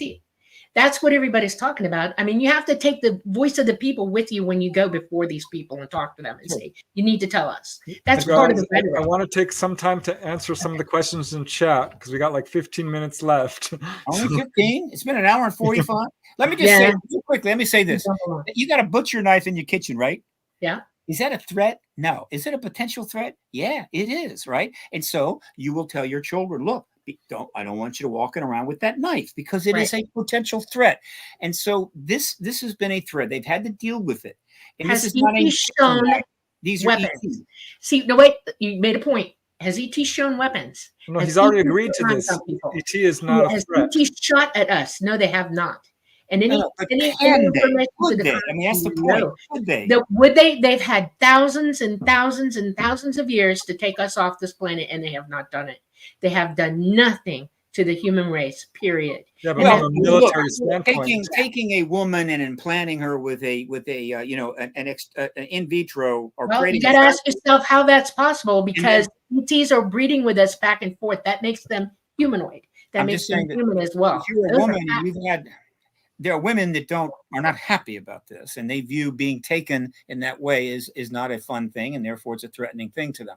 And to the general public, the idea of abduction, which is still the word that's used, though it's not the only kind of contact that takes place. Most people I've interviewed don't use that term. Abduction is a potentially threatening term. But again, because of all the truth embargo and the lack of so many missing dots and the lack of information, it is much more difficult to manage the idea of threat versus potential threat. And that has been an issue going along. But I followed it very closely. And overall, the opportunity for big time threat narratives to develop is there, but it hasn't happened. It just hasn't happened. You're not seeing it in the hearing. You're not seeing it in the Hill. It's not coming from the people that are coming out. It's not. I read it in Lou Elizondo's book. Clearly read it. Threat narrative. Well, that brings up the first question I want to bring up from chat. Yeah. This is from Michael Kennedy. What is your opinion on Louis Elizondo and Stephen Greer? I generally don't want to personally don't comment on other researchers, but I want to give you the opportunity to do if you want. I don't either. Let me put it this way. I will. I'm very careful about how I deal with other people in this field. We are all part of a major movement. This is not easy, right? Yeah. And it's not a popularity contest either. No. Greer has made enormous contributions. He's heavily funded. He's brilliant. He's done a whole lot of things. And because he's done so much, the more you do, the more opportunity to maybe do something that bothers somebody or to make a mistake. But he's the one that started the use of disclosure, capital D with a disclosure, small d with a disclosure project. He's made multiple documents. He's a major player, right? But he started out with a few $1,000,000, and I started out with 26 cents in my pocket. Right. And so to show you don't need money to tell the truth or give data or facts. That's the point. Technically, you kind of do, but nevertheless, only the government's the word out it helps, but it helps, yeah. So, and then in terms of Elizondo, look, Elizondo's a national hero. Grush is a national hero. They're both Presidential Medal of Freedom candidates. Mellon, to some degree, I think so as well. These are the kind of leaders of this extraordinary 7 years. There are a few others, But these are the ones that emerged from the To the Stars Academy of Arts and Sciences that carried the ball forward, which I think was the plan all along. I think a couple of others might have been part of that group that were going to go forward, but made the decision to step back, like Semi-Van, certainly like Steve Justice. Though just coming forward, Justice made an extraordinary statement. A lot of people didn't pick up on that. And so Elizondo has been through hell. Now, Elizondo has been through hell. I'm sure he's been through hell on both sides of the fact.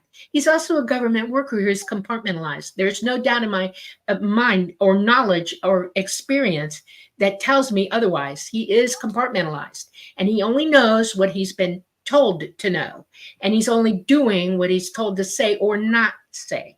That makes it not him a suspect, but it makes him uniquely compartmentalized. In other words, he's one point in a mass of points. Okay. Oh. And we have to weigh who's saying what, when, and how, and where. And disclosure has to be where everybody uncompartmentalizes and everybody tells the absolute truth.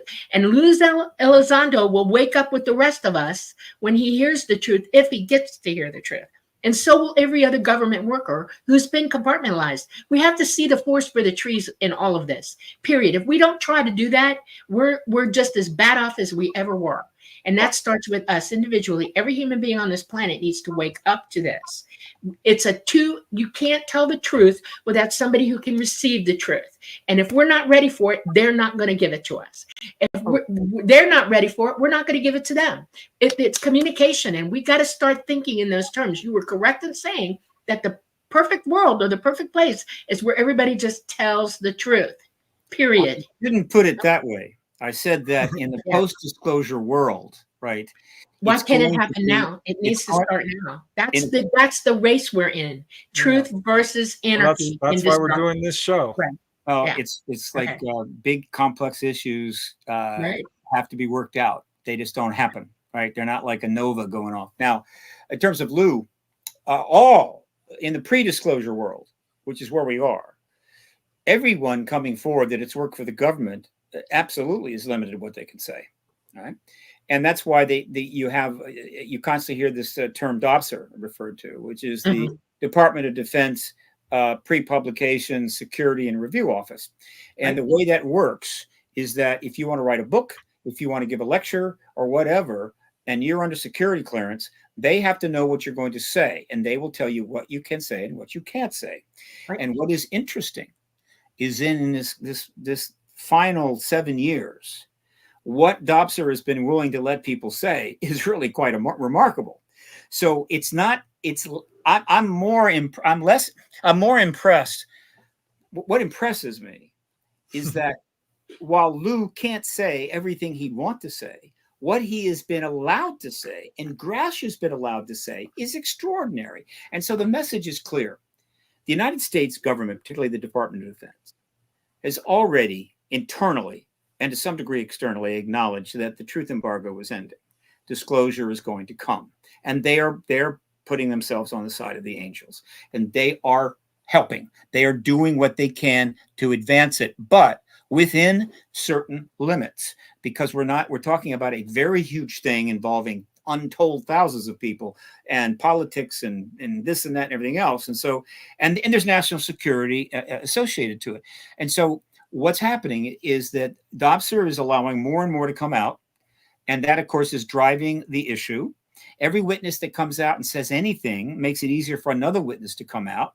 There's another one that just turned up recently that may be significant. He's a secondhand witness, but he's already dumped his information to Snellenberger, who is a highly competent investigative reporter, who passed it on to Coulthard. Coulthard has talked to the guy. It may be true. And so he may have just added a USAP called Immaculate Constellation. But he's still secondhand, but there's going to be more of that. Have there been one single firsthand witness, period? Have there?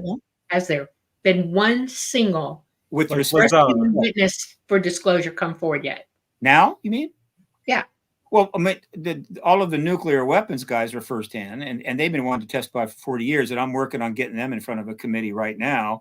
But Bob Salas is a firsthand witness, and so is Schindel, so is... because they won't even admit NORAD happened, okay? No, it's not they don't admit, they ignore it. In other words, of all the witnesses out there, the nuclear shutdown witnesses are probably the most problematic for the Department of Defense. Oh, yeah. Because unlike anything else, unlike the pilots, anything else you could refer to, these were the biggest problem. Now, they came out almost 40 years ago, and which, of course, is way early, right? The truth embargo was rolling along. So you're talking 77, 78. I mean, but anyway, they come forward. They say, look, we were present when these weapons were shut down with the presence of an ET or craft, non-human craft. Can you infer a reason why that happened? Well, I mean, what would be the thing that you thought if you were in the middle of that and all that stuff happened and you knew it was happening and you were aware of it? What would be the first thing to hit your brain pan? Well, first thing, you know, I don't know what would hit my brain when I'm standing there. Look, if I'm one of the security guys and I'm seeing this thing hovering over the nuclear ICBM site, I don't know what the hell I would think. I know one of the guys panicked and tried to climb over that barbed wire fence and injured himself. That sure did. What Bob Salas was thinking, I don't know. However, I have said this many times, and I'm happy to repeat it. Okay. The most significant thing, and I'm talking about the whole enchilada, contact, abduction, MJ12, all the files, everything that we know. The most significant thing we know about ETs, non-human biologics, whatever the hell you want to call them, is that on a number of occasions, they have turned off the ICBM weapons of our nuclear force, and they've also done it in the Soviet Union. That is the single they've done it in China. Thing we know. They've done it in, yes, Why they've not? done it in almost they've done it in every single country that has nuclear capabilities. Every single country. And there's a reason why. You don't turn something off for no reason. You turn it off to make them understand that you want them to keep it off. Well, that's why you do it. Well, obviously, that's why I say it's the single most important piece of information that we know about them. Using nuclear power. Of how you of the explanation. Now, there's more than one possible explanation, but there are two that I have emphasized dramatically. And they are at the heart of my message right now, which I pound and pound away. And I'm sure some people are thinking, Jesus Christ, would you come up with another explanation? We're so tired of hearing that. But hey, this is it. It's as big as it gets. Two explanations. One, okay. We actually care about you. Right? Correct. We admire the fact that you are a sophisticated civilization. You have a lot of good qualities. It took a long time for your civilization to become where it is. Now it's a little too big. You're starting to damage your own planet. But yeah, we've seen this before. And you have your good aspects. You are a sentient species living on a planet of life. It's very cool. And the idea that you would destroy most of this, damage your planet, set yourself back hundreds of years, seems to us like a total waste, and we prefer you didn't do that. Okay. You succinctly stated it very clearly. That's exactly one of the top reasons why. We're going to have to wrap it up, guys. We got 4 minutes. No. Oh. All right. So it says, but the second reason is the killer reason, the one that I am projecting. It's a connect the dots thing. A lot of people say you can't prove it. Of course I can't, but boy, I like these dots. And that is this. Is there a time frame? Is there a time frame with respect to the ET presence? Why did they suddenly escalate after the bombs were dropped in 45? Why is it continuing? The answer to that, I can tell you right now, in your presence. You want to know the answer? I got it. Here you go. We have 4 minutes. I can give it to you in 2. The reason is this. Our solar system is a calamity in the process. Catastrophic events are about to happen, and we have very limited time to save ourselves from it. And if we don't save ourselves, most of us will die. And they know it, and they've been trying to get the governments of this world to admit it to everybody and work out a plan better than the one they've worked out. Period. The end. That falls under pretty much the aegis of what I just said. But here is the other one. And this is something that most citizens simply don't even think about or know about. Okay. We are much closer to solving the star drive, interstellar drive problem than people understand. We're closing in on it. We've done it in all of our movies. Got your warp drive, wormholes, whatever the hell. I believe there's star to star, which means that can happen, which means that there's a technology you need to know. We've had crash vehicles. But there's a physics underway. There's multiple areas where this is going on. The equations are coming together. We're closing in on the solution to star travel, at least at the speed of light, maybe not greater than that, without time dilation. Now, what does that mean?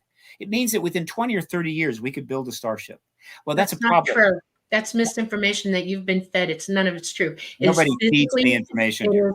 Oh, well, all right. Well, then I will tell you that those are improbabilities. They cannot ET tech. theoretically incorrect because the Well, science cannot back that up. How flies, they know already. Disagree to disagree. I've been surveying the science. Interdimensional drive travel, and they use it with a certain type of technology that we don't possess and will not for eons. I They've disagree. tried to show us that. Understand. Well, then that's a serious problem, because if you tell people this over and over and over again without proof, they're going to believe that and not the truth. I always tell them, what I tell them is this is an assessment based upon what we know.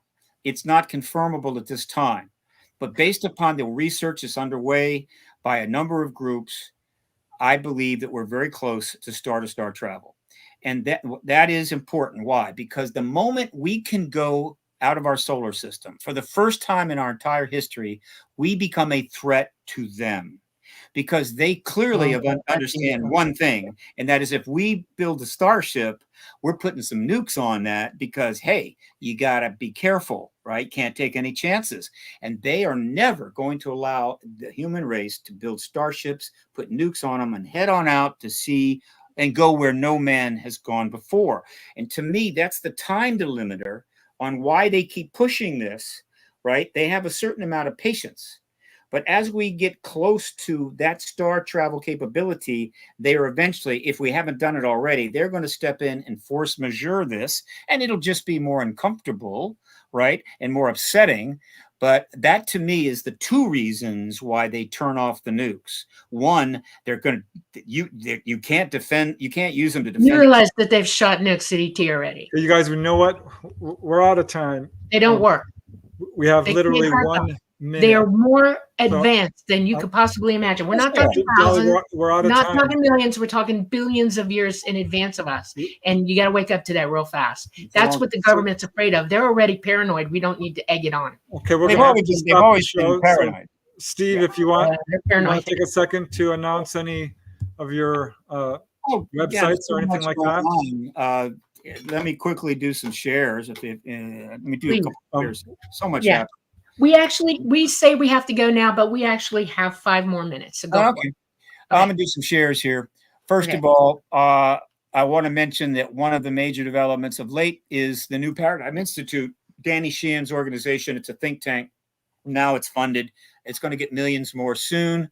It has many multiple projects going on at the same time, including a Global Disclosure Day coming up on the 20th. I'll be speaking online on that.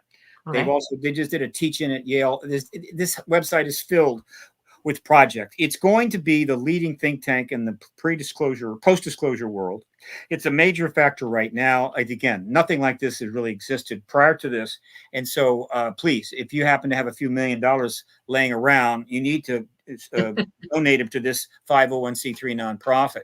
Meanwhile, another organization formed recently. Again, this is all the result of the fact that we're closing in on the end of the truth embargo, and that's the Soul Foundation. Now, this is a science think tank that was started by a very important person by the name of Gary Nolan, a Nobel Prize nominee and geneticist with an endowed chair at Stanford. Again, that's kind of new to this field in a way. And this is loaded with scientists, and they're setting this up in order to address the scientific issues that clearly are going to explode in the post-disclosure world. Meanwhile, recently, this was formed. Now, this is the UAP Disclosure Fund, and the people involved in that are just about all the players, right? Elizondo and Nolan, Carl Nell, Christopher Mellon, right? And this is, guess what? Remember, I was the first lobbyist in 1996.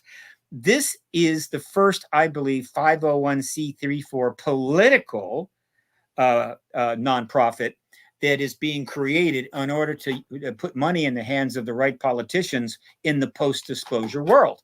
Meanwhile, Paradigm Research Group has gone nonprofit, and very soon you're going to see from me this up on my page announcing I'm a nonprofit and I can now accept tax-free donations because I'm about to convert into a small boutique think tank with a board of advisors, with contributors to address the issues of the post-disclosure world. But I'm a little more nimble, fast on my feet. I'm hoping I can raise 40 or 50,000. I can hold some conferences. And so that's coming. This is the Hollywood Disclosure Alliance. This is only a year old, only entity of its kind. Dan Harari and I founded this a year ago. And oh, I'm sorry, that's not it. I'm talking about, where'd it go? Come here, come here. Is it this? Is it this? Is it this? Is it this? Is it this? Oh, I'm not even sharing these things because I didn't close out. I'm sorry. It's You're okay. not seeing those second ones because I had to close out and come back. So forgive me. I'm still learning how to do this crap. Okay, here is the Soul Foundation. All right, share that. Okay, take a look. These are the people involved. Gary Nolan. They're going to be doing scientific research in the post-disclosure world.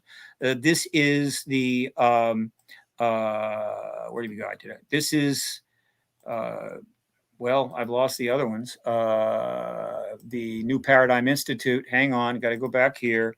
Got to go to share. I'm sorry, just so I get rushed and I don't know what I'm doing. Hang on.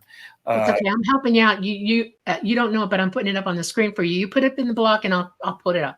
Okay. Okay. I got to upload a file, and no, that's not it. You don't do it that way. I got to do this. Hang on.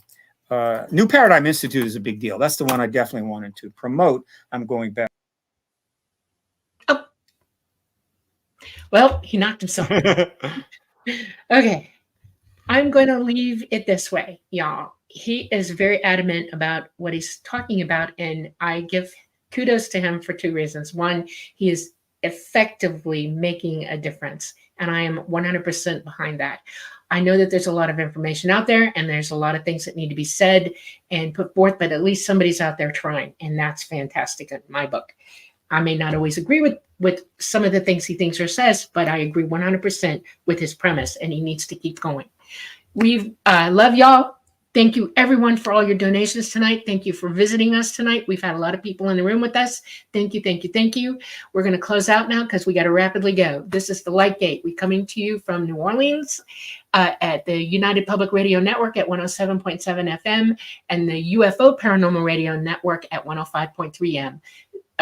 We are Roku. We're Rumble. We are YouTube. We are Facebook. And here he is again. Let me put him back. Okay, we're almost done. Go ahead. I'm clicking away and I canceled it. That's okay. Okay. Okay. New Paradigm Institute, right? It is Danny Sheehan's new think tank. It is a major deal. They're doing all kinds of projects. And I encourage people to go to newparadigminstitute.org and check it out. We have a Global Disclosure Day 2-hour live stream coming up on the 20th. That's mentioned on the website. I'll be presenting along with Danny and many others. He is writing new legislation for the Congress. The UAP bill may get reinserted. And then we have this election coming up on the 5th, which should prove interesting. But frankly, I'm more interested in the other stuff. But it's happening, folks. We're close. We're very close to ending this truth embargo. We could even do it before the end of the year. So keep your fingers crossed. It's in the hands of Mark Warner. He's ready to, if he calls a hearing and brings in 20 witnesses, they're ready to come. It's over. And we can move on to the next world and hopefully do better the next time. Well, I'm praying you're correct. And I'm sending you all the energy and hope to you. Namaste.